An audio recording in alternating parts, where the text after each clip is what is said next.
L'idée nous est venue de vouloir transmettre aux malades et aussi au grand public que tout est possible. Organiser une ascension du Mont Blanc pour prouver aux uns et aux autres que lorsque l'on veut, on peut et qu'il ne faut pas s'enfermer, que tout est possible.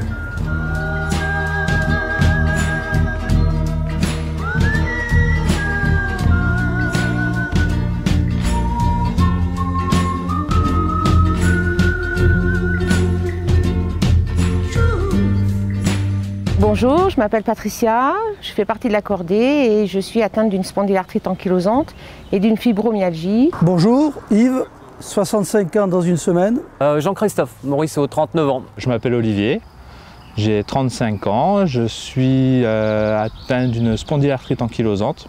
En me disant, écoutez, on se revoit dans une semaine, mais je crois avoir diagnostiqué une spondylarthrite paralysante à cette époque-là. Bonjour, je m'appelle Lionel Comol. Je suis le directeur de la Fondation Arthritis. Je m'appelle Pierre Guibert, j'ai 65 ans, je suis à la retraite. Donc j'ai été diagnostiqué d'une spondylarthrite ankylosante aux alentours de l'âge de 20 ans. Je m'appelle Thierry, j'ai bientôt 49 ans et je suis marié, j'ai 3 enfants. Aujourd'hui, je souffre d'une maladie qui s'appelle le rhumatisme psoriasique et qui fait partie de la famille des spondylarthrites ou spondylopathologies. Qu'après avoir mis en place tout ce côté logistique, financier, opérationnel de l'expédition sur le Mont Blanc, il y a eu la phase des entraînements. Donc phase des entraînements, au moins 4 en montagne, avec en allant crescendo dans la difficulté. Ouais, le bas du dos et les articulations. Donc tu vois que pour nous c'est déjà une gymnastique de mettre les chaussures.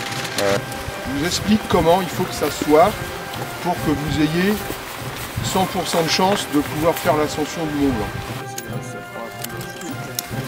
Blanc.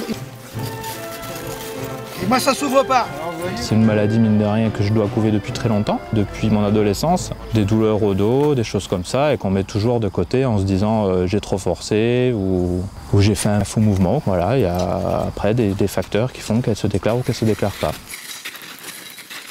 Les premiers signes de douleur en fait, se sont révélés sous forme de cauchemars. Et 2 cauchemars assez réguliers qui étaient des serpents qui me mordaient le dos et des citernes qui explosaient dans mon dos.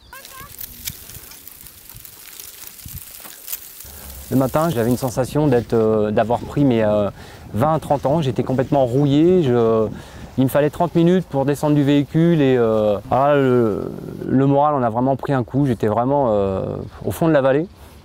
Bonjour, je m'appelle Bruno Dugast. Je suis kinésithérapeute ostéopathe à Lyon. Alors, je m'appelle Gilles Bollard. J'ai 52 ans, je suis responsable donc, du service de rhumatologie, enfin l'unité de rhumatologie ici au centre hospitalier de Cannes depuis un peu plus de 15 ans maintenant.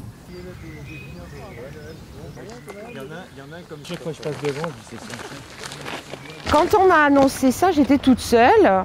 Donc pour moi, c'était un gros choc. Et puis quand je suis rentrée, j'en ai pas parlé aux enfants parce que pour moi, c'était déjà un énorme choc. Puis je savais pas ce que c'était vraiment, etc. J'ai voulu d'abord me renseigner, comprendre et puis essayer d'avoir un avenir, de voir comment allait être mon avenir.